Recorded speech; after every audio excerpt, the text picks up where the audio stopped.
Goeienaand almal. Baie welkom by Right. die inligtingsessie van Huguenot College in samewerking met die Noord-Kaapse Node.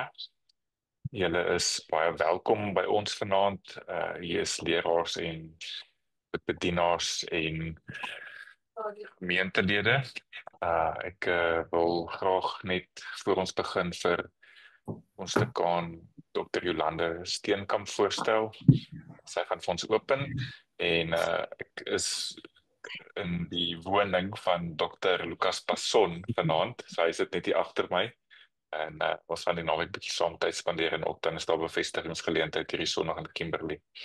Dan ook deel van die Noord-Kaapse Node se taakspan is Dominee Loukie Lou waarvoor ons dankbaar is. Ek sien Christo Jonk is ook hier so.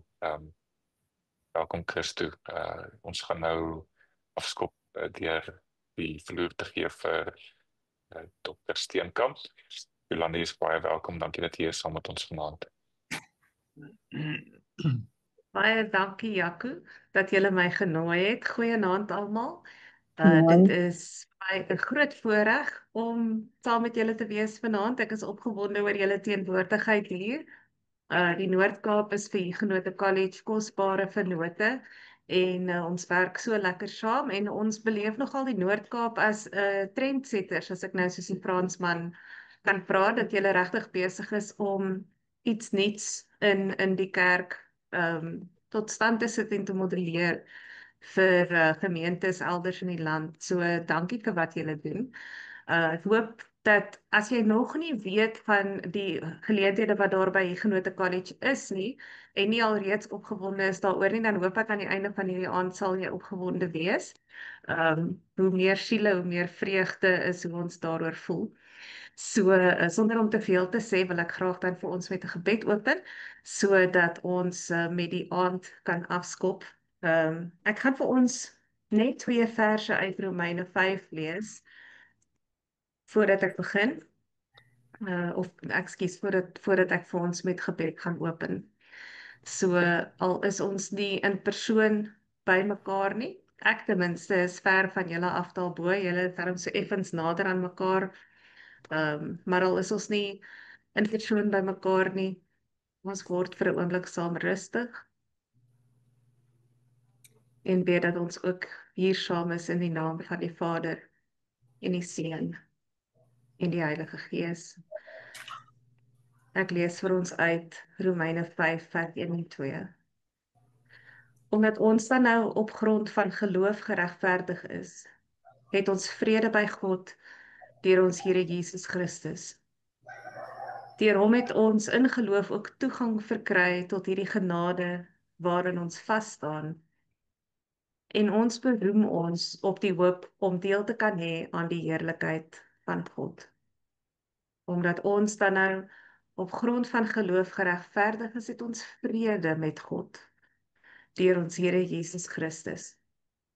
Deur hom het ons in geloof ook toegang verkry tot hierdie genade waarin ons vas staan en ons beroem ons op die hoop om deel te kan hê aan die heerlikheid van God. Ons sluit die oë. Ons Hemelse Vader, ons is so dankbaar, Here, dat ons vanaand U naam kan aanroep. As ons gaan praat oor geleentheid, Here, om te leer, om onsself toe te rus, om diensbaar te wees in die koninkryk, dan wil ons begin met hierdie belydenis, Here, dat sonder U ons niks kan doen nie en dat ons U as ons toevlug nodig het, dat U ons weerlose hoof sal beskerm met die skadu van U vlerk. Here, dat ons sal leer wat dit is om volkome van U afhanklik te wees. Ook Here, wanneer ons praat oor U, wanneer ons dink oor U, wanneer ons meer leer van U, dat dit nooit 'n gevoel van opgeblaase meerweterigheid sal skep nie, Here, maar altyd net 'n groter besef van alles wat ons nie weet nie. Hoe groot U werklik is, sodat ons met 'n glimlag op ons lippe ons hoof moet buig, Here, onsself opnuut aan U moet oorgee en sê, laat U wil geskied. U is ons lewe. Wat ons het, kom alles van U af. En wat U gegee het, daardie aandeel, Here, dit is vir ons mooi. Ons aanbid U, ons dank U vir hierdie aand en hierdie geleentheid, vir elke persoon wat deel hiervan is. En ons vra, Here, dat U by ons sal wees en soos wat ons praat oor hierdie toerusting, dat U vir ons altyd deur 'n helderder en helderder prentjie sal gee van die toekoms waarheen U kerk wil begelei. Ons bid dit met dankbaarheid in die naam van Jesus. Amen.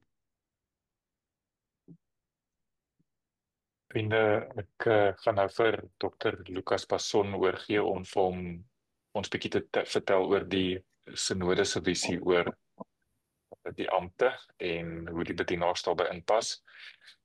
Voor hy dit doen, gaan ek net van die Genote College kant af sê, ons gaan vanaand gesels oorweldigend meer oor die bedienaarskursus, opleiding vir bedienaars, maar ons gaan ook so aan die einde iets sê oor die BTH aanbieding wat die Genote College het. Die bedienarskursus vir die Genote College is nie 'n kruk vir die kerk wat kleiner word nie. Dat het ek net van die staanspoor af sê. As gereformeerdes glo ons dat wanneer jy gedoop word, God jou roep. En hierdie kursus is eerstens vir ons 'n manier om alle gelowiges in ons vennootkerke uit te nooi om hulle self te bekwam vir hulle eie roeping.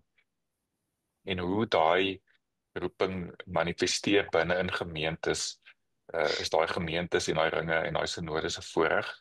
En dit is hoekom ons nou ook gaan begin deur om by Lucas te hoor wat is die Noord-Kaapse visie en se droom vir bedienaars en hoe dit in die ampte van daai synode se plan inpas. Lucas, asseblief. Goeienaand almal. Ek hoop julle kan my hoor. Dankie, ek wil net seker maak dat iemand wat my laat gekontak het, Johanna Snyman, of sy deel is of sy al aangesluit het. Ek gaan vir kyk, Lucas. Okay, dankie, dan praat ek so lank. Sy's deel. Wat 'n visie betref wat in die Noord-Kaap ontstaan het, hou nie net verband met 'n konteks wat sê dat ons te min predikante het nie en dat gemeentes te arm is. Jaco het nou daaraan geraak. Ek dink die belangrike deel is dat die gemeentes in die Noord-Kaap wil gemeente wees. Ongeag uitdagings, want in elke gemeente is daar lidmate wat al reeds toegerus is deur die Gees met die Here se woord en alreeds 'n rol speel baie lewenslank, sodat ons sonder vrees 'n volgende stap kan neem wat ons kan toets om te sê maar dit is 'n goeie stap. Op grond van die uitgangspunt dat daar bedienaars opgelei sal word en bedienaars 'n sterker en groter rol speel. Kom ons sê nou maar as voorheen. Het die SKBO van die Synode van Noord-Kaapland 'n voorstel voor die laaste synodale vergadering gebring en gesê dat die SKBO se mikpunt of se visie is dat ons gemeentes wil help om sonder 'n predikant te kan oorleef, te kan bestaan, te kan bedien, hulle roeping te kan uitleef. En die synode het die SKBO gelyk gegee dat dit 'n pad is waarop ons sal bevind.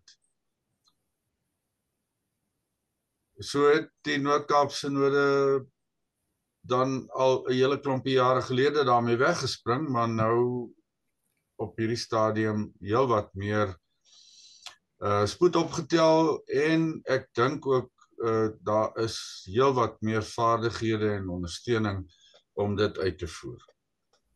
Een van die mikpunte dan is 'n volhoubare bediening op elke plek. Daar is nie 'n plekkie te klein en te afgeleë waar nie 'n bedienaar kan wees of kan werk nie. Mettertyd sal al die uitdagings om dit finaal reg te kry, sal dit uitgesorteer word. Dit is nie net sommer so 'n bediening nie, dit word ook gesien as 'n uitgebreide bediening, wat meer om die lyf het, en wat nie sommer afgewater is nie. Dat daar van 'n bedienaar verwag word om ordentlik toegerus te wees. En daarvoor het ons 'n vernoot in die Huguenot College wat baie sterk daarop staan en sal ons die pad saam daarvan afvat. Belangrike verdere punt is dat daar voortgesette opleiding moet wees. Dit word verwag van predikante wat 'n klomp jare gestudeer het. So gaan dit ook verwag word van bedienaars om verdere opleiding aanlyn en andersins deur te loop en sodanig toegerus te word dat hulle vaardigheid so sigbaar is dat hulle as dit ware onmisbaar sal wees vir die toekoms. Laaste, dat die Synode van Noord-Kaapland dink nie dat 'n bedienaar soos 'n aangelapte familielid is nie. 'n Bedienaar moet betrokkenheid kry by elke ringsvergadering, moet ook betrokkenheid kry by elke synodale vergadering, moet die geleentheid kry om te dien op synodale kommissies. Ons is bewus daarvan dat dit dalk soms moeilik gaan wees om dit uit te voer, maar dan vat ons die uitdaging of die bil by die horings en dan wen ons vir Leinster in Ierland. Ek dink dis al. Baie dankie Lukas. Ek en Lukas het vanmiddag gepraat toe het ek vir hom gesê 'n jaar terug het ek hom nie geken nie. En ek dink dit was Oktober, Lukas, wanneer ek jou ontmoet het by die synode sit en tot en met nou toe het ek verskriklik lief geraak vir jou, baie respek gekry vir hoe jy nie net jou bediening in Kimberley hanteer nie, maar ook die synodale werk. En ons kyk regtig op na julle, soos wat Jolande gesê het, julle is aan die voorfront van die kerk in Suid-Afrika op baie maniere, en veral rondom die ampte van die kerk. Vriende, soos wat ons aangaan deur die aand, as jy vra het, asseblief skryf dit neer, ons gaan lekker ruimtyd aan die einde van die gesprek maak vir baie mooi vrae en antwoord sessie, so die synodale personeel, Loukie en Christo en Lukas, gaan ons daarmee kan help, maar dan ook is ek en Jolande hierso beskikbaar vir oor enige teologiese studies van die Huguenot College se kant af. Voor ons begin met die inhoud van die bedienarskursus en so 'n bietjie in die radwerk van dit inkom, maar gaan alles verduidelik wat die program behels, het ek gedink dit sal 'n goeie idee wees as ons 'n bietjie vir 'n huidige student vra oor wat hulle ervaring is in die kursus en wat hulle leer van hulle self en hoe dit hulle help met hulle bediening en hulle roeping, hoe hulle die Here leer beter verstaan en hulle naastes leer lief hê en belydenisskrifte en al daai goed. So een van die beste studente wat ek kan met groot plesier sê in die klas op hierdie stadium is Jannie. Jannie is jy moet nie nou skaam wees, Jannie, dit is so. Jannie, ek wil graag hê ons luister graag na jou. Wat is jou ervaring gewees die jaar en hoe dit hoe die kursus jou gehelp met jou geloofslewe en jou roeping?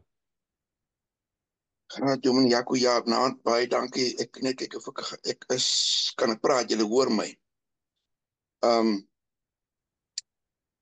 Ek wil net eers sê dankie vir die geleentheid en ook vir jou welkom in die beskawing hier in die Noord-Kaap. Die kursus, ek het maar verlede jaar by die synode sitting gehoor daarvan en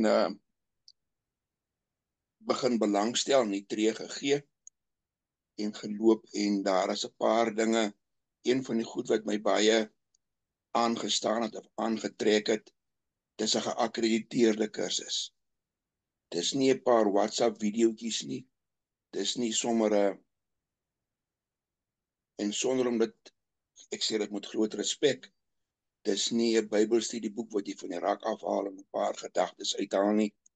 Dit is dit wat aangebied word, die leermateriaal, die mense wat dit aanbied in jou persoon ook, en ander mense wat ingebring word om klasse aan te bied op die Zoom fasiliteit.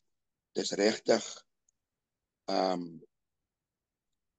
dit maak sin. Dit is nie net 'n klomp losdrade wat loshang nie.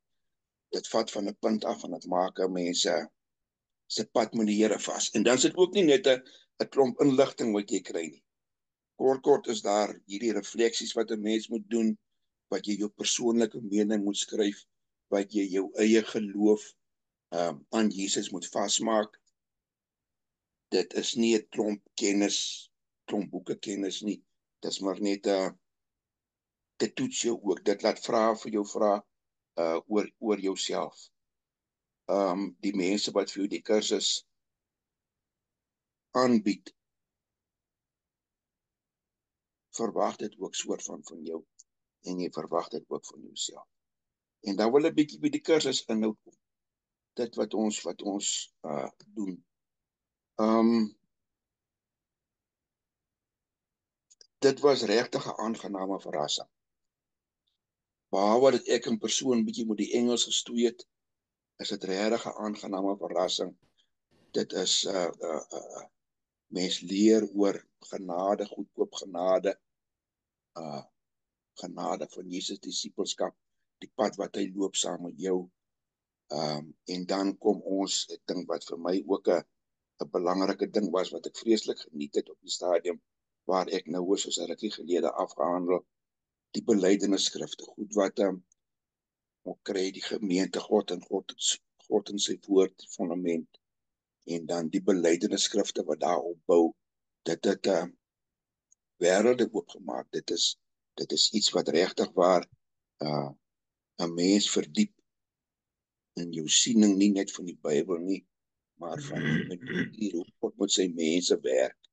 Ook die kerkgeskiedenis wat nie altyd 'n mooi veeverhaal is nie, maar wat ook wys dat God deur die geskiedenis, deur mense, deur regerings, deur oppe en affe, hou hy sy kerk in stand.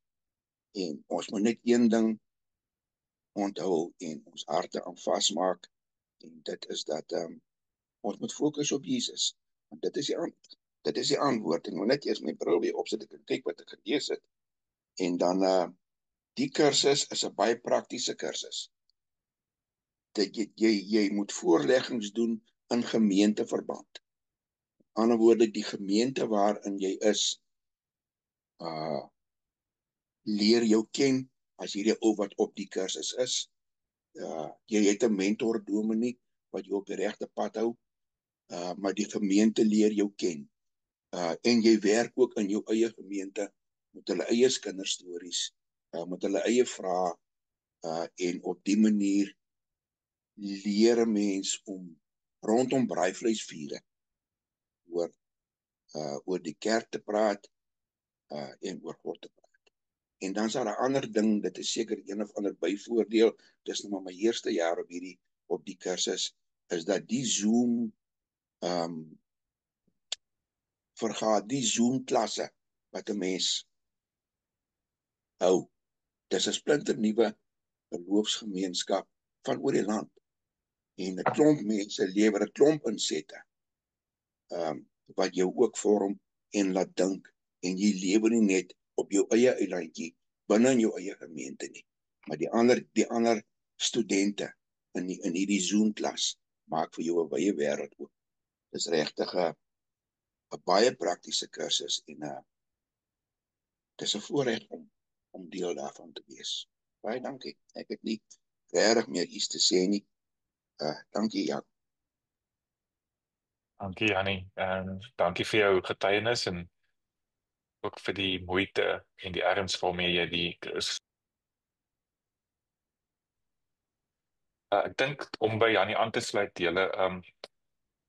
as ek met mense praat oor die kursus, dan praat ek nie oor teologiese opleiding nie, ek praat van teologiese formasie. En hoekom ek die onderskeid maak is opleiding is iets wat, soos Jannie sê, is nou boeke ken, is nie die goed wat ek nou ek lees nou 'n handboek en dan verstaan ek die handboek. Maar formasie iets is wat jou menswees moet verander. Op die einde van die dag is Christendom nie 'n verstaan godsdiens nie, maar 'n leefgodsdiens.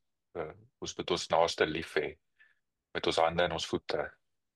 En dit beteken dat in die akademie wat vir jou gegee word, gee ons ook vir jou 'n span mense om jou te help met jou formasie. So ek gaan gou dit vinnig verduidelik, en as daar later vrae oor dit is, dan dink ek Loukie is die beste ou om dit te antwoord. So die eerste mens of persoon wat ons vir jou gee is 'n akademiese vernoot. Dit sal nou ek wees wat in jou eerste jaar meeste van die klasse gaan doseer. My werk is daar om jou te help om die teologie wat ons mee besig is te verstaan. Maar dan kry jy ook 'n mentor in jou plaaslike gemeente of in jou ring, wat daar is om jou te behelp om die akademiese werk te integreer in jou eie lewe, né? So dit wat jy leer oor byvoorbeeld gemeente wees en hoe God ons gemeente roep, jy moet vanuit 'n handboek vertaal word in jou gemeente se konteks en taal in. So jou dominee is ook daar om jou te help.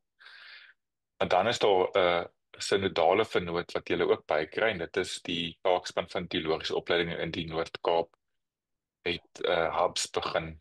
Was een hub in Kimberley en een hub in Appington. En deur die jaar kom hulle 'n paar keer bymekaar. Ons het nou die voorreg om hierdie naweek so geleentheid te hê waar teologiese studente vanuit alle ampte en instansies bymekaar kom. Bietjie tyd om spandeer en op mekaar leer ken en leer lief hê, en dan met mekaar ondersteuning en bemoediging vind, en ook dan daar 'n bietjie werk met die kursusinhoud. Die laaste vernoot wat julle by julle het is die seminarium van die NG Kerk. So dit is 'n landswye seminarium waar daar 'n kerklike opleiding pad met jou geloop word. Beide Lukas en Loukie saam met nou daai taakspan. En ons werk daar is om jou seker te maak dat jy 'n goeie leier en 'n goeie gelowige in jou gemeente is, om regtig die werk te integreer in jou eie roeping in. So dis die 4 vernote wat rondom jou gesit word. Dit is net om seker te maak dat jy al die ondersteuning het wat jy sou kon hê of wou hê. Ek gaan 'n goue skyfie deel. As jy nou besluit jy wil hierdie kursus studeer, dan het die NG Kerk 5 bane van formasie of rigtings van formasie af goedgekeur.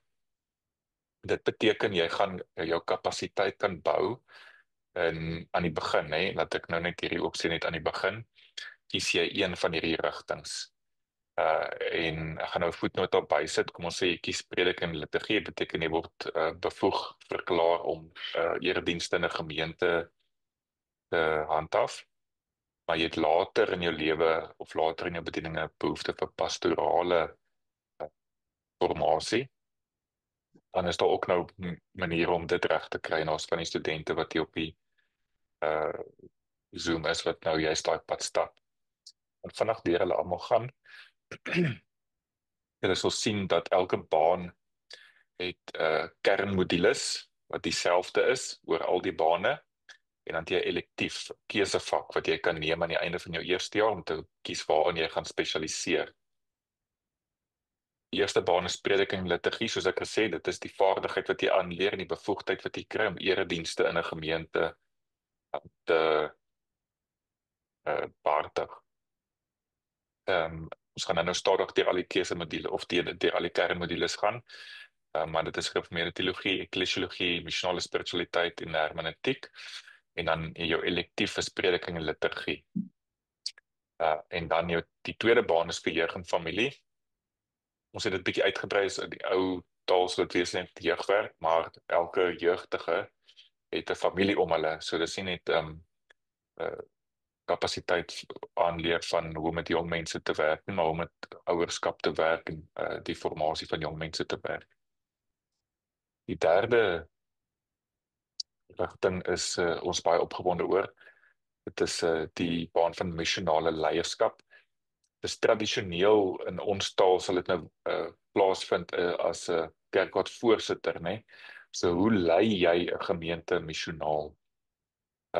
En dit is baie spesifieke vaardighede wat jy aangeleer word, spesifiek rondom spiritualiteit, bestuur en om die vaardighede van om na die Gees te luister en bestuursvaardighede van 'n gemeente byeen te bring. Die volgende een is gemeenskapsdiakonaat. Ek dink dis vanselfsprekend. Dit is die diakonale vaardighede wat in ons gemeentes funksioneer. En dan die laaste een is pastorale sorg, dis nou die pastorale kant van die bediening.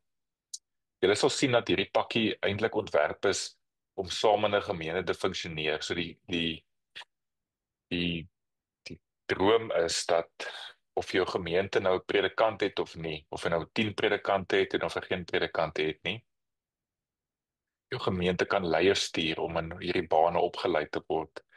So ons hoop is om 'n kerk te stig waar 'n span met spesifieke kapasiteite kan help om die gemeente te bedien en die gemeenskap te bedien. So ons droom is dat elke gemeente ten minste een of twee van elkeen van hierdie bane ingeskryf het en dat hulle bedienaars in elkeen van hierdie vaardighede het.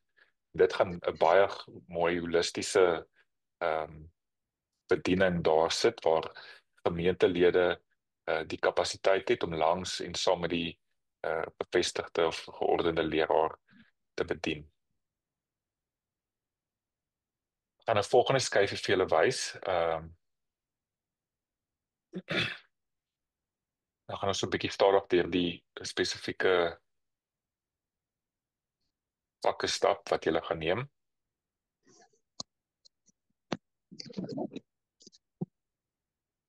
So hier is hoe die kursus gestruktureer is.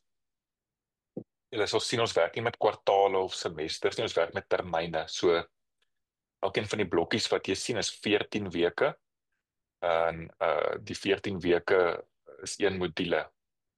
So Jannie het nou gepraat, so Jannie het Januarie aangekom by Huguenot College en ons het begin klas hê en hy het begin met gereformeerde teologie in jaar 1 termyn 1. Gereformeerde teologie, die eerste helfte van dit, die eerste 7 weke van die 14 weke is om regtig diep in te grawe op wat dit beteken om deur God geroep te wees en wat dit beteken om 'n God te dien wat ons roep. So daai twee temas is verskriklik belangrik in die eerste 7 weke. Die tweede 7 weke, soos wat Jannie gesê het, werk ons eksklusief met die belydenisskrifte. So vir 7 weke lank kap ons hart in diep in al die belydenisskrifte se inhoud in. Net wat belangrik om hier te sê dalk baie my eie teologiese opleiding was van so 'n aard gewees dat ons goed gelees het oor die belydenisskrifte, nie die belydenisskrifte self nie. Hierdie kursus werk nie so nie. Ons lees net die belydenisskrifte en ons gaan in diep gesprek en in gebed oor die belydenisskrifte. En as jy klaar is met daai 7 weke, dan is jou eerste module afgehandel. So dis 14 weke, elke 7 weke is daar assessering, so in die eerste module die 2 assesserings. En die tweede een is nou waar Jannie nou is ons in gereformeerde eklesiologie. So eklesiologie is maar net die Griekse woord vir kerk, so gereformeerde kerkstudies. Die eerste 7 weke van daai module begin ons by die kerk net na Openbaring. en ons vertel vir julle en ons praat oor die storie van wat het gebeur met die kerk na Openbaring en reg deur tot en met vandag se geskiedenis. Janie het nou maandag aand in die laaste kerkgeschiedenisklas gesit waar ons die NG Kerk se kerkgeskiedenis hanteer het van 1652 af tot by vandag toe.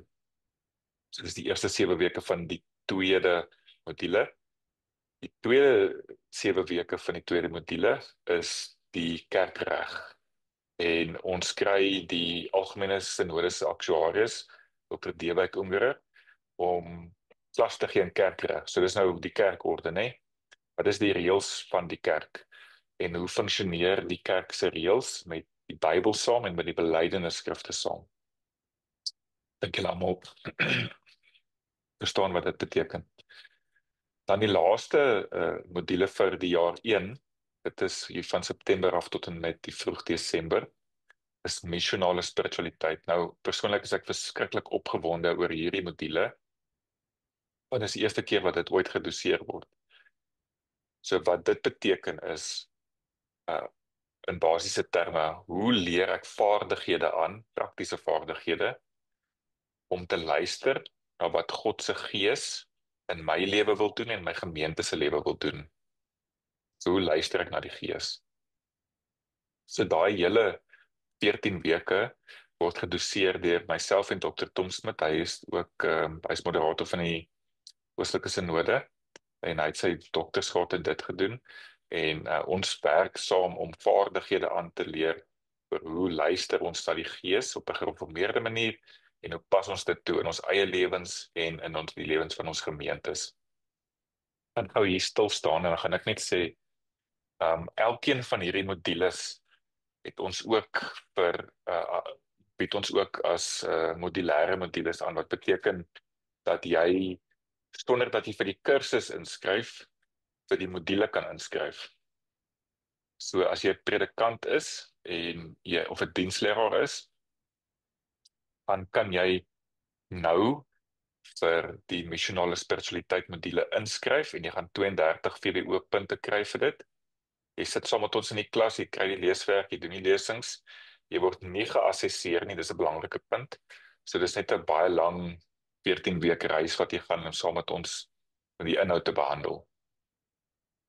En daai module se aansoeke is nou al klaar op, so as jy 'n bietjie nuuskierig is oor missionale spiritualiteit of jy is onseker of jy die kursus voldoen en net 'n bietjie proekie hê van dit, en as jy welkom vir die missionale spiritualiteit kursus in te skryf nou al.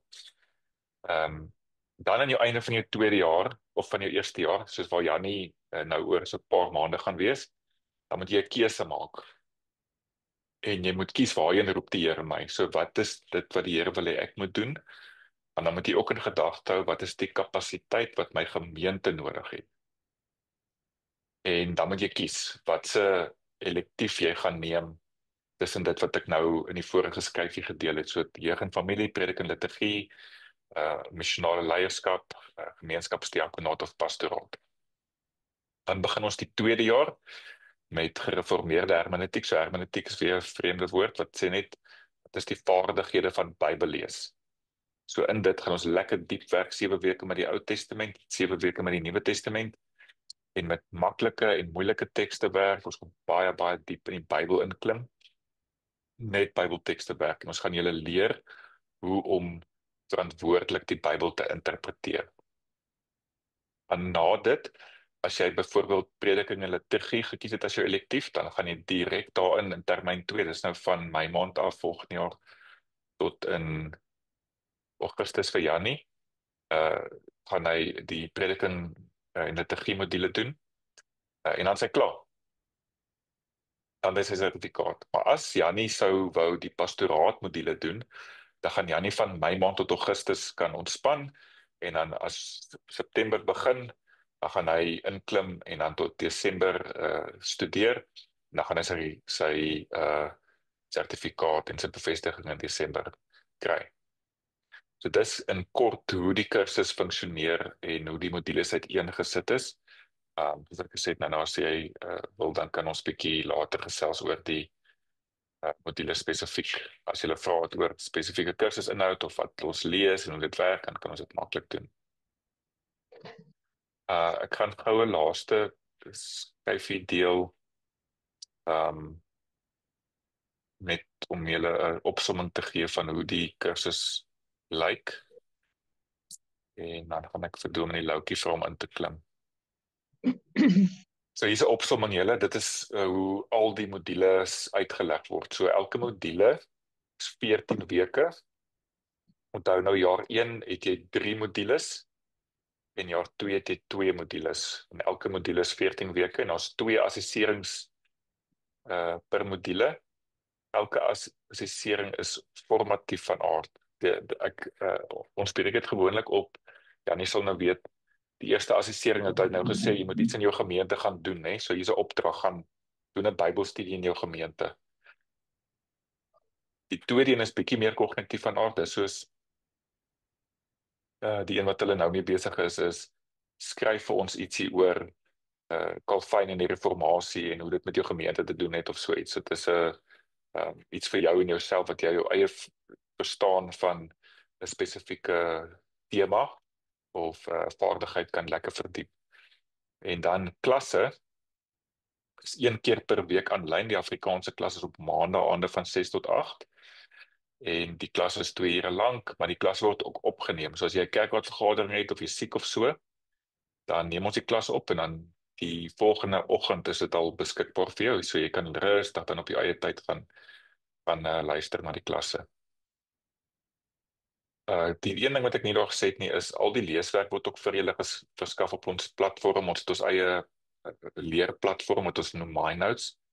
So al die leeswerk wat jy gedoen het, die assesserings, die refleksies wat Janie na verwys het, al daai goed kom saam op die akademiese platform wat ons het. Dit is soos 'n webwerf waarop jy kan ingaan en inloggen en dan lê al jou goedjies daar.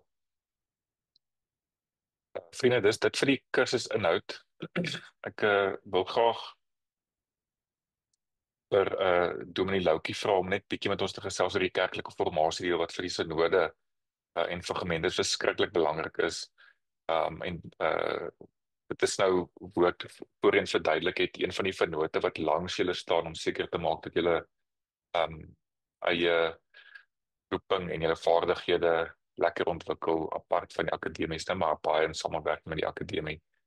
Yes, Loukie.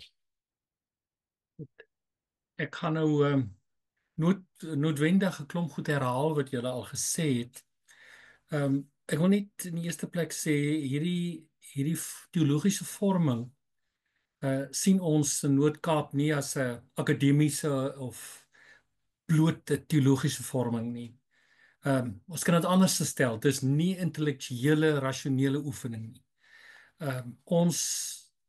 Ons kyk daarna en ons sê vir mekaar hoe ons die akademie, hoe ons die teologiese studies, hoe ons leer, ons belydenis, hoe ons geloof, hoe ons dit beleef, hoe ons dit uitleef, dit wil ons alles integreer. Want ons wil graag dat elke bedienaar as disipel van Jesus emosioneel en geestelik volwasse sal wees. So ons wil alles bymekaar trek en dat jy vanuit die Bybel, vanuit die teologiese werk wat jy kry, ook begin lewe. Dit is vir ons baie belangrik. Baie van wat ek nou gaan sê is nuut in ons synode. Ons het daaroor al gesels by die synode, ons het daaroor gesels by ons SKBO-vergadering, by ons taakspan se vergadering. Die eerste ding, ons het besef daar is van die begin af 'n klomp leemtes gewees in ons program. Ons het dit probeer aanspreek, ons het na die bedienaars wat klaar afstudeer het gevra, hulle moet vir ons raad gee, wat beleef hulle nou, het hulle nodig? En hulle het ons baie gehelp. Maar ons het nie net leemtes en behoeftes raak gesien nie, ons het ook goeie goed wat gebeur het in ons synode. Professor Hannes Knoetse, hy het aanvanklik die opleiding begin met kontaksessies, waar ons bymekaar gekom het uit die hele synodale gebied vir 'n hele naweek in Kimberley. Dit was 'n lesings wat hy aangebied het, maar dit was ook vorming. Daar was tyd vir stil word, daar was 'n tyd van refleksie, 'n tyd van saamgesels, saampraat. Hulle is geestelik en teologies gevorm. Nou dit het ons besef is 'n ongelooflike goeie ding, en daarom het ons die 2 hubs waarvan Jaco ook net nou gepraat het, ons het een op Kimberley en ons het een op Appington en daar kom die mense bymekaar. Ons het nou by Appington het ons nou al so 3-4 keer bymekaar gekom. By Kimberley het hulle nou al die jare bymekaar gekom, maar daar's 'n groot byeenkoms eers komende Saterdag wanneer almal bymekaar gaan kom. Dis 'n tyd waar ons saam leer, saam bid, mekaar vorm, ons laat vorm, ons roeping beleef, ons roeping dan daaroor nadink en dat ons gestuurdheid dan ook verwoord op 'n manier. So dis 'n stuk groei wat ons by daai kontaksessies, by daai hubs as hulle bymekaar kom wil fasiliteer. Nou ons droom en ons begeerte is dat elke bedienaar, elke student sal besef dat selfkennis baie belangrik is, refleksie baie belangrik is. Julle het nou gehoor wat Jannie ook gesê het hoe dit deel is van die kursus. En jou roeping te verstaan, om jou roeping te kan verwoord, om dit te kan weer daaroor dink en daaroor nadink en dit met die Here en met mekaar te kan deurgesels. So as mens aankom en jy wil aansoek doen om deel te word van hierdie opleiding, hierdie vorming, dan is daar 'n vorm wat ons opgestel het wat jy moet deurwerk. Die vorm moet nie, ek gaan hom nie nou wat se naam vraag vir vraag deurwerk nie. Ons is besig om 'n handleiding saam te stel, Lukas en ek self, en dit sal alles daarin wees. Maar hier in hierdie vraag, in hierdie vorm, is dit gaan, wie is jy? Waarvan hou jy van jouself? Waarvan hou jy nie? Watter negatiewe goed in jou lewe sit daar en moet dalk aangespreek word? Wat in jou persoonlikheid kan 'n struikelblok wees? Wat in jou persoonlikheid kan ongelooflik positief inwerk as jy 'n bedienaar is? Hoe kan jy op daai manier die Here op 'n ongelooflike manier dien? Jou roeping, sê wat dit is. Is jy oortuig dat die Here jou self geroep het?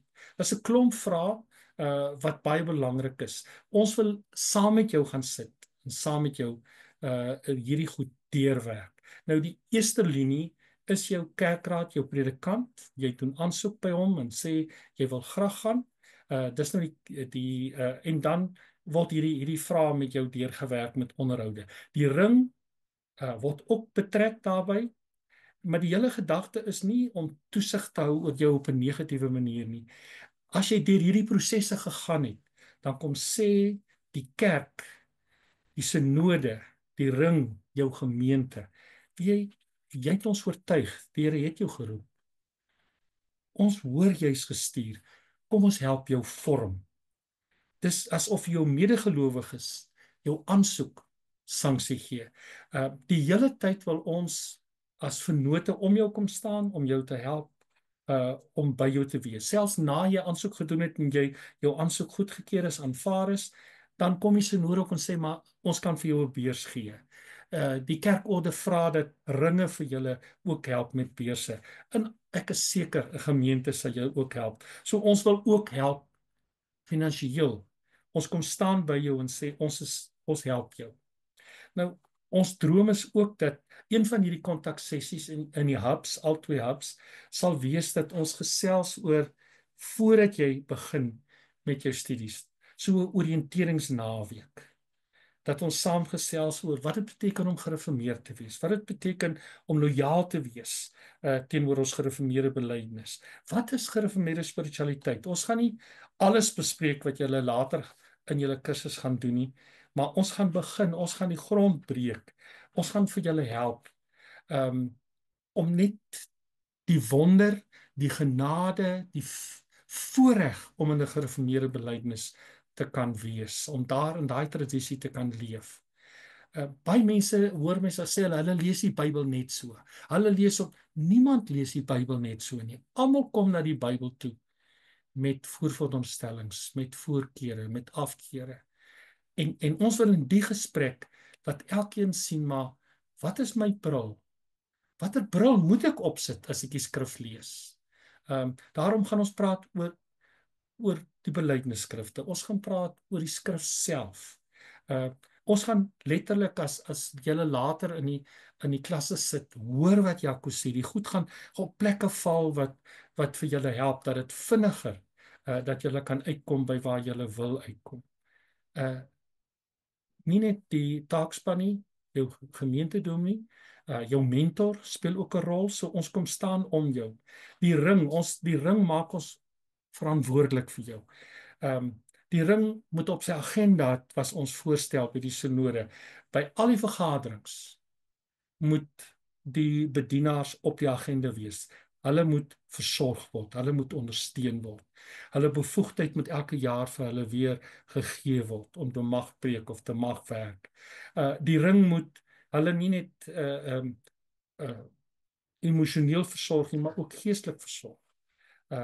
Die ring moet sorg dat daar by elke bedienaar dan ook 'n behoefte is om weer toegerus te word, om verder toegerus te word. Daarom praat ons van dat ons kursusse ontwikkel vir julle wat oor naweke plaasvind. Want ons meeste van julle is in 'n loopbaan, is in 'n werk. So julle kan nie in die week kom nie.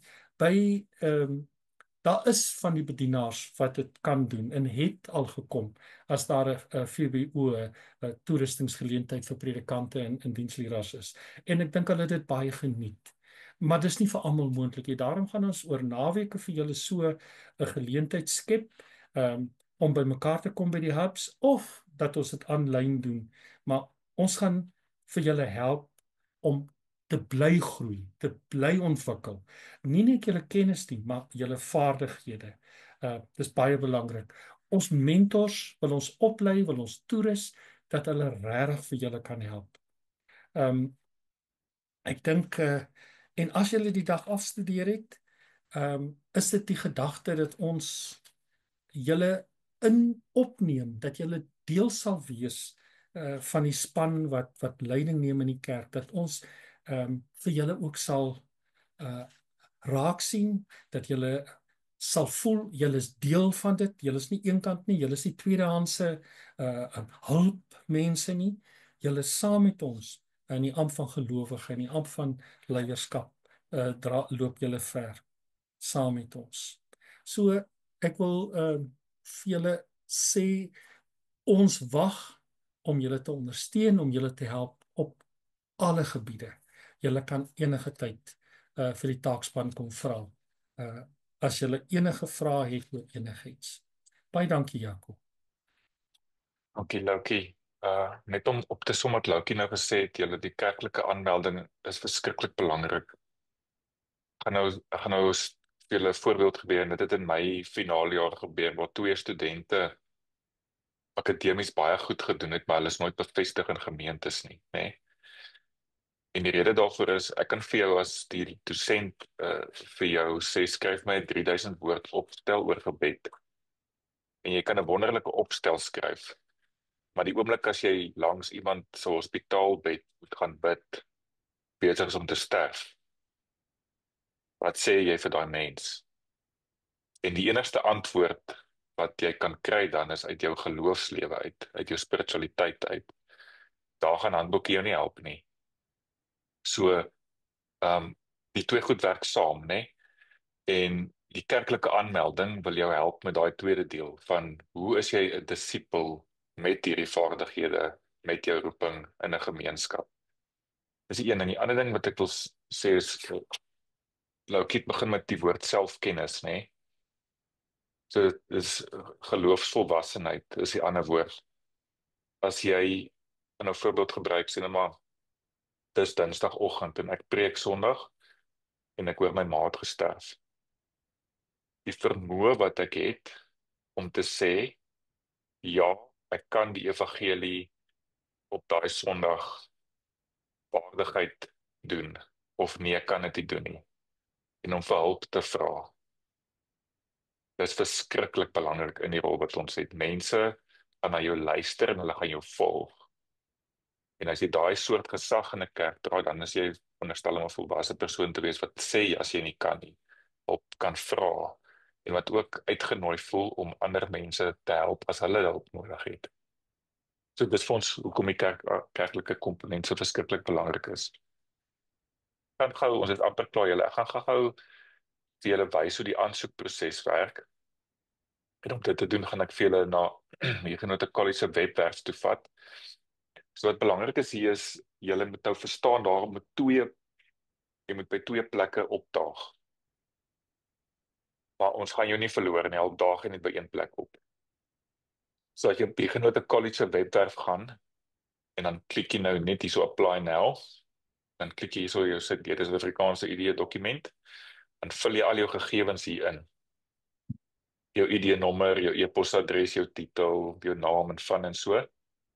En dan hierso moet jy jou studies kies. Nou vir die bedienaar sal jy kies, hier is baie belangrik, die Church Accredited Certificate in Theology, die kerk geakkrediteerde sertifikaat in teologie. En ons kort dit af by die skool as die KAST kursus, kerk geakkrediteerde sertifikaat teologie. Dit is waarvoor jy aansoek doen. Daar's nie 'n naam hier vir die bedienaarskursus nie. Die rede daarvoor is, ander kerke het nie die ampt van bedienaars nie. So ons moes 'n generiese term ontwikkel wat almal so kan insluit. En so die bedienaarskursus in die NG Kerk staan bekend as die kerk geakkrediteerde sertifikaat. As jy daai ding nou gekies het en jy klik hierso onder submit, wat dan gaan gebeur is, daar gaan 'n proses by Huguenot College afskop waar ons vir jou 'n e-pos gaan stuur. En in die e-pos gaan daar vir jou 'n paar goed gevra word. Wat is jou gemeente se naam? Wat is jou dominee se naam? Wat is jou ring se naam? Wat is jou synode se naam? So jy gaan nou daar intik, ek is van Kanon Eiland, my dominee is Dominee Loukie, hier is sy selfoonnommer, dit is in die, ek weet nie, wat is julle ring se naam nie, Loukie, maar julle is in Synode Noord-Kaapland. Kennard se ring. Dan gaan daai inligting by ons beland, nê? En as jy daai inligting ingevul het, dan is jou aansoekproses klaar. Dis daar's 'n paar. Dan kan jy registreer. Maar ons gaan daai inligting dan vat van jou, sê wat se gemeente jy is en waar jou ring is en so, dan gaan ons dit vir die Noord-Kaap Synode stuur. So hulle sê hier's al die mense wat by ons opgedaag het julle hulle aansoeke geontvang aan die kerk se kant by julle. Dan gaan Loukie en Lukas hulle dan kyk. Hulle gaan vir ons sê jy is 100%, hierdie persoon het almal by ons ook opgedaag en dan kan jy begin studeer. Okay, so die aansoeke vir die kursus is nou tans klaar oop. Jy kan vanaand aansoek doen vir dit. Die registrasieproses begin in Oktober. Om te registreer, is daar net 'n vormpie wat jy moet laat invul deur jou dominee en jy moet die registrasiegeld betaal waar Jolande nou gaan praat. So dan is jy klaar. Is 'n baie eenvoudige, maklike proses en as jy vashak, dan het ons verskriklike goeie ondersteuningspersoneel by Huguenot College wat jy kan bel, jy kan hulle e-pos stuur. Ek self is baie beskikbaar en ek sal nou van hulle details ook hierso vir julle gee. Okay. Dit nou daar gelaat, dis dan vir die aansoekproses. Jolande gaan nou 'n bietjie met ons praat oor die kostes van die kursus en sy gaan ook daarmee met ons gesels oor die synode se besluit oor die finansiering van die kursus vanaf gemeentes en ringe. Yes, Jolande. Baie dankie, Jaco. Ek het so lekker geluister na almal. Dankie. Loukie, so lekker ook om vir jou te sien en na jou te luister. Julle is bevoorreg om die soort ondersteuning te hê vir die pad wat julle wil loop in julle studies. Wat julle het in die Noord-Kaap. So, wat kostes aanbetref, die betaling vir die KAST-program gebeur jaarliks. So jy betaal vir jaar 1 en dan betaal jy vir jaar 2. En vir volgende jaar kyk ons na R6.000 vir die eerste jaar. Die studente wat nou eerstejaars is, as daar van hulle is, Janie, weet jy is hier, volgende jaar se tweede jaar kos ook R6.000. So, julle mag ook net wonder, jy weet, as daar, julle sal onthou, Jaco het gesê, jy het 3 verpligte modules in die eerste jaar, en dan jy 1 verpligte module, plus nog 'n elektiewe keuse module in die tweede jaar. As daar nou minder modules in die tweede jaar is, hoekom kos dit dieselfde? En dit gaan daaroor dat die feit dat ons keusemodules het beteken dat Huguenot College addisionele personeel moet aanstel om op 'n tydelike basis daardie modules te doseer. So om die koste dieselfde te hou vir die 2 jaar maak dit vir ons moontlik. In die eerste jaar is dit nie dieselfde soort uitdaging nie omdat Dominee Jaco self al die of meeste van die klasgewerk doen. Maar soos julle gehoor het, is daar ondersteuning. Die kerkorde bepaal dat gemeentes of ringe waar dit nie vir 'n gemeente moontlik is nie, dit vir studente moontlik moet maak om hierdie studies te voltooi as hulle natuurlik die student afvaardig om die opleiding te doen. So ons probeer regtig die opleiding so goedkoop moontlik, ek het amper gesê so gratis moontlik, so goedkoop moontlik beskikbaar maak want ag julle my hoop en droom is dat gemeentes sommer sal begroot vir die afsienbare toekoms om elke tweede jaar iemand in die gemeente in te skryf om hierdie kursus te doen. Dit gaan nie daaroor om net een bedienaar in jou gemeente te hê. Dit gaan nie daaroor nie, maar om gelowiges toe te rus op 'n baie breë skaal. So, enige vrae daaroor, ons antwoord graag.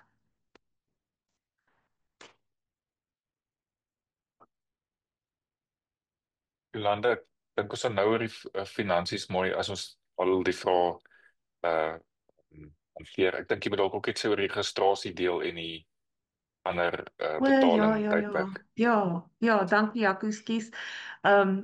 So die van julle wat nou hierdie jaar eerste jaar was, sal onthou julle moes alles aan die begin van die jaar betaal en ons het gesien dit is vir studente moeilik om dit te doen. So ons het dit nou so dat jy 50% moet betaal om te kan registreer en dan moet jy 50% betaal voor die begin van die tweede termyn. Maar nou die goeie nuus is, jy kan hierdie jaar baie vroeër registreer as verlede jaar. Ag, oor nou verlede jaar. Hierdie jaar was registrasie net in Januarie. Maar ons aansoeke vir volgende jaar is reeds oop en ons gaan registrasie ook relatief binnekort oopmaak. Julle sal van ons hoor in daardie verband as julle aansoek gedoen het. So dit beteken dat veral vir gemeentes wat dikwels in Oktober hulle laaste kerkraadsvergadering het, dat hulle kan reël en goedkeurings doen vir betalings ensovoorts voordat alles afsluit vir Desember. En dan ons registrasie is lekker vroeg by Huguenot College. So gewoonlik dink 'n kerkkantoor nog nie regtig gaan oop wees nie, jy weet. So dit was hierdie jaar 'n probleem met die betalings. Maar omdat ons dit vroeg oopmaak hierdie jaar, sal dit hopelik dit uit die weg ruim. Dankie Jolande. Wie sal maar aangaan met die BTH inleiding? Ek dink Dan? dis maar net ek het nou gesê hierdie is maar net vir die van die bedienaars, maar ons het ook gesê ons gaan net 'n vinnige inleiding gee oor die van julle wat dalk belangstel om leraars of diensleraars te word. Dan het die Huguenot College BTH opsie wat nou 'n bietjie anders lyk en Jolande gaan ons gou deur dit vat en dan sal ons die aand afsluit met 'n lekker tyd vir vrae. Goed julle, as julle vir hierdie dokument wat julle op die skerm sien kyk, dan lees ons hom hier van onder af. So dit wat Jaco nou van gepraat het, is hier onder die eerste swart streep kerk geakkrediteerde sertifikaat in teologie, ons kastprogram. En jy sal sien jy begin aan die onderste lyntjie met jou eerste jaar en dan jou tweede jaar. Dan sal julle tussen die twee swart strepe sien is daar die HST, dis die hoër sertifikaat in teologie. Ek gaan hom net gou-gou op ys sit want ons wil sy akkreditasie aansoek hierdie jaar indien, so ons kan hom nou nog nie aanbied nie. Dis so bietjie toekomsmusiek. So kom ons skiep dan nou net vir hom en ons begin hierso by die BTH eerste jaar so ons praat dan nou, as ons oor die BTH praat, oor graadstudies, praat ons met enige iemand wat matriekvrystelling gekry het, wat terwyl jy nou vanaand hier luister en jou hart roer en jy besef jy moet hierdie doen, maar waarom eers die kastkursus doen? as jy sommer direk vir die BTH program kan aansoek doen. Dan praat ons spesifiek met julle of mense wat 'n redelike hoë ouderdom het, al het jy nou nie matriekvrystelling gehad nie. Is daar ook wetgewing wat dit vir jou moontlik maak om op grond van jou ouderdom in te kom. Maar maak met ons kontak daaroor as jy belangstel om direk met die BTH te begin, maar kom ek praat so 'n bietjie daaroor. So, ons BTH is ingerig volgens 5 missionale temas. As jy jou voorstel jy's 'n mens en jy gaan deur die lewe en op 'n stadium raak jy bewus die stem van God roep my. En die eerste vraag is, hoe weet ek wie hierdie God is wat my roep? En selfs ook waardeur roep hierdie God my? En dan is die groot antwoord natuurlik die skrif. Beide, God roep my deur die skrif, maar ek ken God ook deur die skrif. So hierdie eerste tema, julle kyk nou hier na TLH 131, dis 'n jaarmodule, ekskuus ek sukkel om net om te highlight. TLH 131 Openbaring van God gaan dan oor die Bybelwetenskappe. Jy het daai selfde module in die tweede jaar, ook 'n jaarmodule, en jy het dieselfde module in die derde jaar. So Ou en Nuwe Testamentiese wetenskap leer oor die Bybelboeke, oor die gemeenskap en die kultuurhistoriese agtergrond agter die teks en leer om die Bybel op 'n verantwoordelike manier te lees binne die gereformeerde tradisie. En dan, as julle nou kyk na die boonste enetjie wat pink is hierso, teologie van God is die tweede tema. As ek nou gesê het, jy weet, hoe weet ek wie hierdie God is wat my roep? Dan is die tweede vraag, wat weet ek van hierdie God wat my roep? En dit is die tradisionele vakgebied van sistematiese teologie, dogmatiek, wat julle al dalk van gehoor het. En dit is waar ons nadink oor wat ons glo. So alles oor die godsleer, die drie eenheid, wat ons bely van Christus, wat ons bely van die Heilige Gees. Hoe dink ons oor die mens? Wat is 'n teologiese antropologie of hoe praat ons vanuit 'n geloofshoek oor die mens? Wat sê ons van sonde? Hamarteologie. Ensovoort. So al die temas van ons geloof, dit doen jy dan in die eerste en in die tweede en in die derde jaar van jou BTH. En soos julle kan sien, dit is 'n semestermodule en elke keer in die eerste module. Kom ons doen nou eers TLH 134. Jy sal sien hy herhaal ook. Ek doen hom nou maar eerste, want is die ander gewoon nou eerste jaar, eerste semestermodule. Koninkryk van God vra dan, as ek dan geroep is deur hierdie God en ek kan nou iets sê oor die God wat my roep, wat dan van die wêreld waartoe God my roep en hoe is ons instrumente in God se hand om die koninkryk te help kom. So hier kyk ons na vakdissiplines soos praktiese teologie en diakonaat.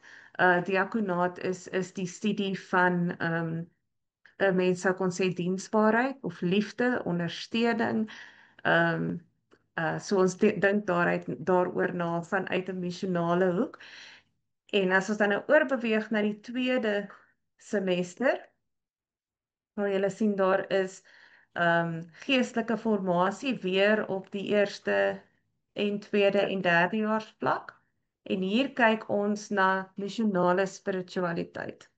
Soos Jaco gesê het, vorming is vir ons ongelooflik belangrik en dit kry veral aandag. Nie slegs individuele formasie nie, maar ook die formasie van 'n geloofsgemeenskap. Hoe lei jy as leier in jou gemeente die geestelike formasie van die gemeente as sulks? En dan die laaste een, se tema is kosmos, God en mensdom. So as ek dan nou myself in hierdie wêreld bevind en ek het gepraat oor hoe ek 'n instrument in God se hand kan wees om die koninkryk te laat kom. Dan laastens, wat moet ek van hierdie wêreld verstaan om 'n bedienaar van God in die wêreld te kan wees? En daar kyk ons na 'n bietjie kosmologie in die sin van veral ekoteologie en God se verhouding met die mensdom en dan dis ook waar ons nadink oor ander godsdienste. En wat moet ons verstaan van ander godsdienste om ook die Here se instrument vir daardie mense te kan wees. Goed, so die BTH, soos julle kan sien, is 'n 3-jaar graad as jy hom voltyds doen. Maar meeste van ons studente werk voltyds. Ons stel nie voor dat jy voltyds studeer en voltyds werk nie.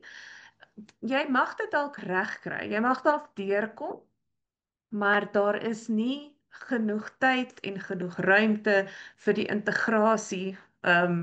Soos wat ek nou maar altyd sê, die rooibos tee sakkie, jy sleep hom nie net so deur die water nie. Jy laat lê hom, hy moet lekker trek. So in teologie, as jy teologie studeer, word jy ek wil amper sê oorlaai, oorweldig was net nou Jaco se woord met baie nuwe insig. En dis nie soos geskiedenis wat jy maar net klomp feite uit jou kop uit kan leer nie.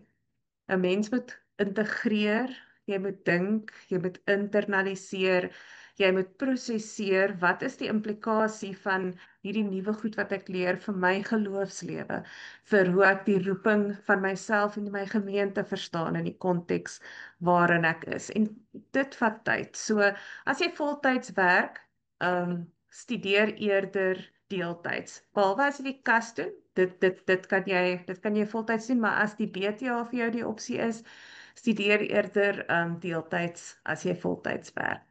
En die koste van die BTA vir volgende jaar kyk ons na so R37.500 per jaar as jy voltyds studeer. Daar is ook by baie van die kuratoria is daar beurse beskikbaar vir studies. Baie van hulle is 'n 50% beurs, 50% lening, wat beteken 50% van die geld kry jy, 50% betaal jy terug, maar eers nadat jy gestudeer het. En soos julle natuurlik weet, die BTH graad by Huguenot College is geakkrediteer by die algemene kuratorium as opleiding, deel van die opleiding om 'n diensleraar te word in die NG Kerk. Jy kan dan gelegitimeer word as 'n diensleraar en ek sê deel van die opleiding, want net soos met die KAS-program is daar parallel aan die akademiese opleiding wat Huguenot College mee help, is daar ook 'n kerklike opleidingsbeen wat jy saam met die seminarium naby jou doen, maar dit vir die BTA gebeur dit aanlyn soos met die KAS. Jaco, het ek iets vergeet? Ek dink jy is 100% op die bol.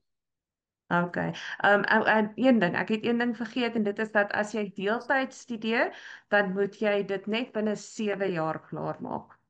So, jy het 7 jaar, wat beteken iewers gaan jy so bietjie meer moet swat, en dan kan dit ander jare weer rustiger gaan. En ja, ek dink dit is dit. Jy moet ten minste 2 modules per jaar doen. Dis die vereiste. Dankie Jolande. En ek dink dis dit. Ek wil graag net 'n lekker tyd skep wat die van julle wat vra het, ons kan vra. Julle kan vra vir die kerklike opleiding, oor die taakspan, oor die hubs. Dit sal Loukie en Lukas antwoord. Christo is dalk ook welkom om in te kom van die Snorik se kant af. Julle kan vra vir die BTH, vir Jolande of vir die KAS-program van my af. Ek wil net vra dat as jy weet hoe Zoom werk, dan kan jy jou handjie opsteek as jy vra het, anders moet jy jouself maar unmute en net jou naam sê dat ons kan sien jy praat met ons. So enige iemand wat vra het. Jy's Willem, jy wil eers gaan. Kan julle my hoor? Ons kan jou hoor. Yes.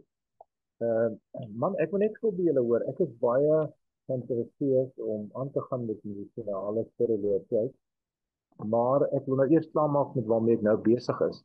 Het julle dalk 'n program om te sê, luister, hierdie spesifieke module begin daai tyd? So as jy wil inskryf, kan jy nou inskryf, maar jy begin weer sê maar Februarie volgende jaar, net sodat 'n ou jou beplanning kan doen rondom dit as jy met een besig is dat jy daarna gaan oorgaan na die ander. Ja, dankie, dit is 'n goeie vraag daai, Willem. Die missionale spiritualiteit gaan elke jaar gedoseer word vanaf die eerste week in September tot die eerste week in Desember.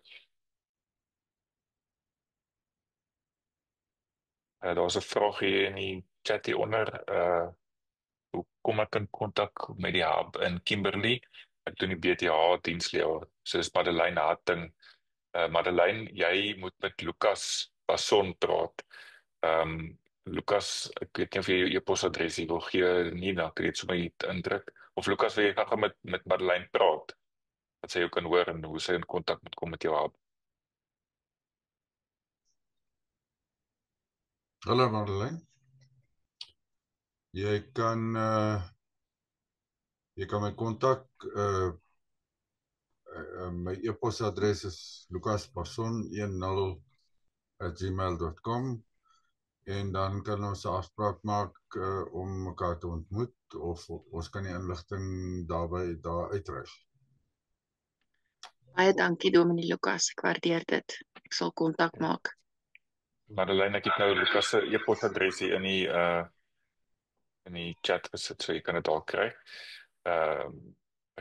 Steenkamp vra, gaan die hele bedienaarsprogram deur Zoom aangebied word of moet ons klasse by Engelse weg uitstedig bywoon? Al die klasse is aanlyn. Die enigste byeenkomste is die hub byeenkomste wat ek nie mooi seker is of dit 1 of 2 of 3 keer 'n jaar. Lucas, hoeveel keer kom julle 'n jaar bymekaar? Nee, gat, ons sal maar wag dat die jaar klaar maak as ons weer kyk, maar ek het 'n vermoede ons het beplan om 2 keer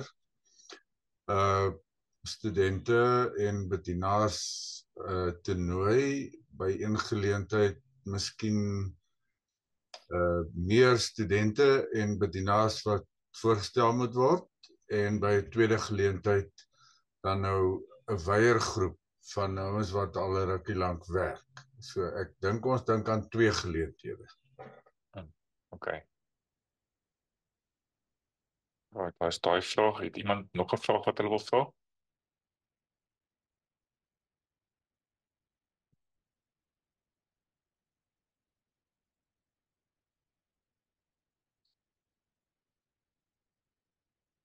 Yes, Willem. Sorry dat ek weer vra. Ek het nie 'n vraag nie. Ek wil hê die ouens moet so lank dink aan 'n vraag, maar wat ek net wil sê is ek wil baie dankie sê vir die manne wat ons voorgaan, nou Kobus en Lucas en Loukie hier in die Noord-Kaap. Ek dink nie die ander besef die impak en dit wat hulle vir ons werd is nie. So ek wil net beamoen wat julle gesê het. Baie dankie van ons as studente se kant af. Dis wonderlik hierdie ouens aanvaar ons en vat ons in by hierdie synode en by al die werksaamhede asof ons mede-kollegas is en dis wonderlik. Dit help 'n mens om weet een te voel saam met hulle en ons wil net help en bedien. So baie dankie daarvoor en dankie vir julle werk daar in Huguenot College. Ons is nou al 'n ruk met julle besig en dit was stampe en stoot op 'n stadium, maar dit begin al beter gaan. Baie dankie Dom Jaco vir julle insette daar. Dis great om saam met so 'n span te werk en ons kan net vooruit sien. Dit kan net beter dinge vir ons almal gaan. So baie dankie vir julle hoor. Baie dankie Willem. Ek het ook nou in die chat die skakel gedeel vir waar jy aansoek doen vir die missionale spiritualiteit module as jy die jaar belangstel en dit is nou leraars vir VBO. Of lidmate wat hulle done wil nat maak. Julle is welkom daarvoor in te skryf. Emery vra al die krediete van KAST vir BTH met ander woorde dat sekere modules afgegee word. Emery, dit is 'n baie goeie vraag. Dit is waar die hoër sertifikaat in teologie inkom. So hoe dit gaan werk is baie van 'n verduidelik van is ons complicated en is nie nou beskikbaar nie, maar as jy die KAST kursus doen, dan kry jy krediete, baie krediete vir die hoër sertifikaat in teologie. As jy die hoër sertifikaat in teologie doen, kry jy krediete vir 2 modules van die BTH, so jy kry bou so op mekaar. Op die stadium kry jy nie vir die kursus krediete vir die BTA nie. Lolita sê ek is klaar met die bedienaar nou besig met pastoraat waarvoor ek kan inskryf vir volgende jaar. Sukkel nog om al die verskillende inskrywings te verstaan en geniet dit baie. Okay, so Lolita, ek gaan gou vandag vir jou onthou net vanaf weer hierdie prentjie verduidelik want dit is belangrik vir almal wat die in jou posisie is en toekomstige studente. Die die prentjie wat ek nou vir julle wys. Lolita, jy kan nou jy het eerste prediking en liturgie gedoen, né? So jy het nou die rigting, maar jy doen ook nou pastoraat. Dit beteken volgende jaar gaan jy, ofwel wat ek so sê, jy gaan hierdie jaar al missionale spiritualiteit kan doen, wat ek hoogstens sal voorstel, want missionale spiritualiteit is in die Genote College 'n voorvereiste vir baie van ons elektiewe. So dit beteken jy gaan volgende jaar vir jeug en familie kan inskryf, jy gaan vir gemeenskapsdiakonate inskryf of vir missionale spiritualiteit. En dan gaan ons nog daar bou ook. Ons dink daaraan om saam met die algemene sinode selfs grondtale, Grieks en Hebreëus as elektiewe in te sit. Ou en Nuwe Testament gaan ons uitbou. Daar gaan baie opsies bykom. Maar op hierdie stadium is dit die fondasie waarmee ons nou werk. So ek hoop dit maak vir jou sin. Daar's nog iemand hier wat gevra het. Gert vra kan ons missionale spiritualiteit nou doen en dan die res van die kursus later en dan krediete kry vir die tweede jaar kursus. Gert, ek dink jy vra kan jy krediete kry vir die missionale spiritualiteit kursus as jy dit hierdie jaar doen en jy skryf volgende vir Kasten. Jy kan nie, en die rede daarvoor is jy word nie geassesseer nie, so krediete gaan op assessering, so as jy 'n punt gekry het vir 'n module, dan word hy dan word hy waardig geag as iets wat krediet dra. So op die stadium sal dit wees soos 'n baie lang 14 week intense, goeie, deurdagte Bybelstudie in leuke taal nou. Natasha vra, as jy verlede jaar module 1 tot 3 gedoen het, moet jy alles weer doen as jy diakonaat, jeug en familie. Nee, jy hoef glad nie. Natasha, al wat jy moet doen is ek sal jou aanraai om 'n missionale spiritualiteit kursus hierdie jaar te doen en volgende jaar dan kan jy diakonaat en of jeug en familie doen as keusemodules en dit beteken jy gaan dan sertifikate kry vir daai kursusse vir daai modules waarvoor jy ingeskryf het en dit gaan na jou gemeente toe en jy gaan dan daai bevoegdheid in jou gemeente dan ook kan dra. Ek hoop dit maak sin, Natasha, as jy opvolgvrae het, laat weet my. Ek weet nie of ek nou mooi verduidelik het nie. En dan vra by Kast kan 'n mens in tweede jaar termyn 2 en 3 doen of moet mens net een kies, byvoorbeeld termyn 2 jeug en familie en pastoraat. Jy kan teoreties kan jy al 3 doen. So kom ons sê maar jy aan die einde van jou eerste jaar kies jy wil fokus op prediking en liturgie wat in jou tweede termyn gebeur, maar dan kry jy jou sertifikaat en op dit gaan staan ek is 'n bedienaar van die woord en dan net na dit skryf jy in vir die pastoraat, dan doen jy dit by. So jy hoef nie op te hou nie, die hele ding is so ontwerp dat jy juist kan aangaan met dit.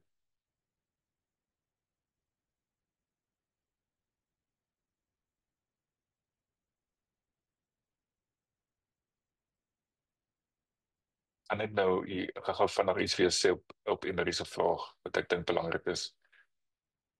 Kom ons gaan net hierdie verduidelik nou. Onthou nou julle, die pakke word gedoseer in die termyne waarin hulle plaasvind. Dit beteken prediking en liturgie word gedoseer in die tweede termyn.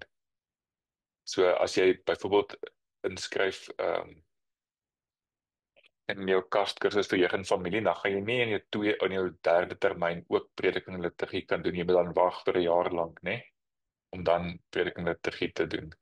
So die goed werk langs mekaar. Ons het net, en dit is 'n kapasiteitsvraag, ons het net eintlik 2 dosente by Genote College in teologie, so ons almal moet alles doen saam. En dit beteken dat ons ruimte moet skep om ons eie kapasiteit te beskerm. So my advies sou wees om dit waarvoor jy regtig geroep voel te doen eerste, so byvoorbeeld nou prediking en liturgie, en dan op jou roeping te bou daarop volgens, en jy kan dit oor 3 of 4 jaar doen, jy kan die hele pakkie uitbou soos wat jy nuuskierig voel of gevormd voel. Daar's maar nog 'n vraag gewees.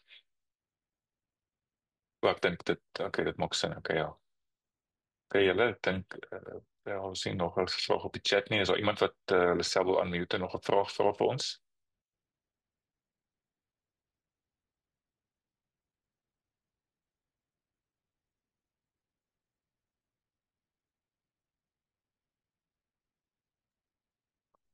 En ons 'n bietjie Jaco? tyd gee vir Jolande.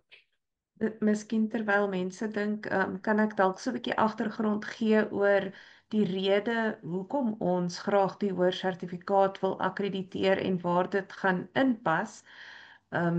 Soos Jaco gesê het, jy kry nie op hierdie stadium of jy gaan daar sal nooit wat ons noem erkenning van vorige leer wees vir die kasprogram, met ander woorde dat jy 'n gedeelte van die BTH nie hoef te doen nie omdat jy die kasprogram voltooi het nie, en dit gaan oor Suid-Afrika se sogenaamde NKR vlakke, die nasionale National Qualification Framework, NQF. Kwalifikasieraamwerk. Ja, nasionale kwalifikasieraamwerk wat sekere vlakke van leer erken. So die kas word aangebied op NKR vlak 4 en dit is dieselfde vlak as hoërskool, maar ek dink julle kan vir die huidige studente vra, dit is tog uitdagend. Maar die hoërsertifikaat is op eerstejaars vlak is NKR vlak 5. En wat ons plan is, ons wil graag dit regkry om teologiese opleiding vir almal toeganklik te maak. So as jy nie matriek voltooi het nie, as jy net graad 10 het of dan die ou standaard 8, dan gaan jy natuurlik nie kan inkom vir graadstudies by 'n universiteit nie. Maar wat ons dan kan, hoe ons dit gaan akkrediteer, is dat as jy die kast gedoen het, dan kan jy toegang kry tot die hoërsertifikaat wat op NKR vlak 5 is, en dan gaan jy krediet kry vir wat jy in die kast gedoen het. Dan hoef jy dit nie weer te herhaal in die hoërsertifikaat nie. En as jy die hoërsertifikaat voltooi het, dan gee dit vir jou toegang tot die BTH. So ons bou 'n pad vir iemand wat nie vrystelling het vir of hulle praat nou deesdae met die nuwe matriek praat hulle van 'n bachelor's pass of higher certificate pass. As jy nie een van daardie twee het nie, dan bou ons 'n pad vir so iemand om eers die kas te doen, dan die hoërsertifikaat en dan uiteindelik die BTH. Maar natuurlik, as jy reeds matriekvrystelling het, dan gaan jy sommer direk vir die BTH, as dit is hoe jy onderskei die Here jou roep, of natuurlik die kast. Ek wou net verduidelik waar die hoërsertifikaat inpas en hoekom ons dit doen.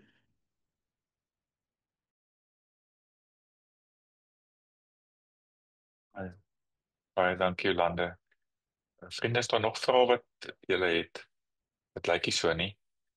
Laat ek net gou hierdie laaste ding sê, terwyl ons nog so 'n klein bietjie tyd sê as iemand nog vra het.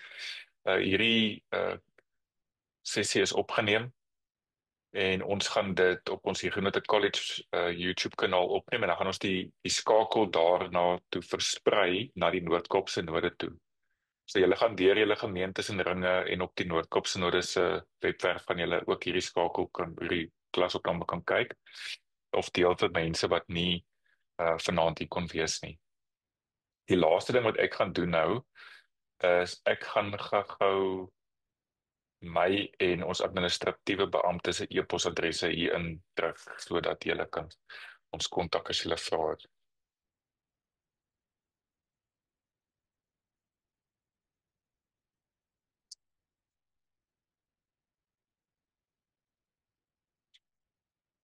Die eerste een wat ek nou gedruk het is Karen Hofman. Sy is die administratiewe beampte by ons skool vir teologie.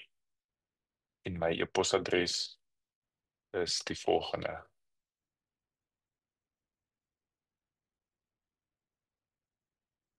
is my e-posadres. So dis dalk om 'n foto met telefoon te neem of 'n notaatjie te maak. Ek is beskikbaar daarop. En dan enige navrae as jy selfs vra oor BTH, dan verwys ons jou na die regte plek toe. Ek sal jou ook dan verwys na jou kerklike beamptes toe waar dit nodig is. Ek dink ook die ander ding, vir nou is die heel laaste ding wat ek wil sê is die volgende. Baie keer praat mense met my en hulle dink die Here roep hulle, maar hulle is onseker of hulle is bang.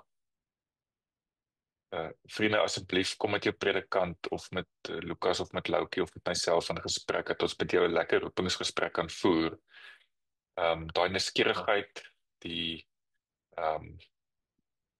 gevoel wat jy het, dat iets in jou lewe is wat gebeur, wat jou uitnooi, maar jy is regtig onseker. Daai onderskeiding moet in 'n gesprek gebeur en ek wil julle regtig bemoedig om met iemand wat deel is van een van die instansies te praat, dat jy kan help om bevestiging te kry in jou roeping, maar nie net dit nie waarvoor jy geroep word.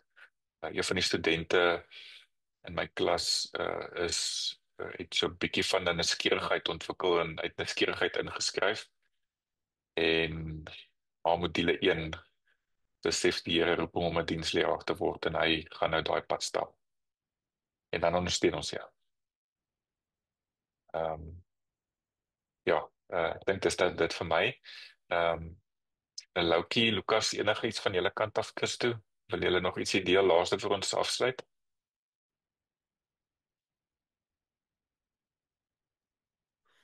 Dis Okay, Lukas is ook okay. Jolande, dan laaste woord van jou kant af. En Sarah wat daar op jou skoot sit. Net dankie Jaco vir al jou reëlings, Lukas vir jou en vir Loukie ook. Janie, baie dankie dat jy met ons toekomstige studente kom gesels het. Ons waardeer dit. En ek hoop nie daar's iemand wat ek oorslaan nie. Dankie vir die res van die teologie span in hulle afwesigheid. En geseënde aand vir julle. Mag die Here julle seën en ook julle onderskeiding in die pad vorentoe. Ja nee, ek wil jou nie onder die bus gooi nie, maar is jy okay daarmee om vir ons af te sluit met gebed? Ek wil nou net vir my geunmute, Jaco. Ek gaan so doen, maar jy moet weer daai seën vir ons gee, hoor jy? Dit moet jy altyd gee. Ek sal die seën vir julle gee, ja. Ek sal jou wegstuur met die seën. Okay. Moet ek nou bid of gaan jy eers of moet ek eers bid? Bid jy eers, ja, nie, dan seën ons. Okay. Here, baie dankie. Ons is in goeie hande. Heel eerste in die goeie hande. Heel eerste in 'n gemeenskap van gelowiges se goeie hande. Dankie dat U vir ons sorg. Vanaand is daar saadjies gesaai. Here, dat groei. Daar waar U wil hê dit moet groei in 'n grond wat U self voorberei het. Seën vir ons in die week wat kom. En ja, vir ons om te fokus op U en dit wat U vir ons doen. Dankie vir mense wat sorg, wat voorberei en wat U woord versprei, wat U woord versorg en versprei. Dankie vir U genade. Amen. Amen. Ek sluit altyd my klasse af met die volgende seën. So ontvang die seën van die Here. Ag die Here ons seën met aanhoudende ongemak oor maklike antwoorde, halwe waarhede en oppervlakkige verhoudinge, sodat ons uit die diepte van ons harte kan leef. Mag die Here ons seën met heilige ontsteltenis oor onreg, onderdrukking en die uitbuiting van mense, sodat ons toegewyd sal werk vir geregtigheid, vryheid en vrede tussen alle mense. Mag die Here vir ons die gawe van trane gee om te stort met hulle wat pyn, verwerping, honger en verlies ervaar, sodat ons 'n hand kan uitreik en hulle pyn in blydskap kan verander. Mag God ons seën met genoeg waagmoed om te kan glo dat ons deur sy genade 'n verskil kan maak in hierdie wêreld, sodat ons dinge sal kan doen wat ander dink onmoontlik is. Die genade van God die Vader, die liefde van Jesus Christus en die teenwoordigheid van die Heilige Gees sal met ons bly, vandag en elke dag. Amen.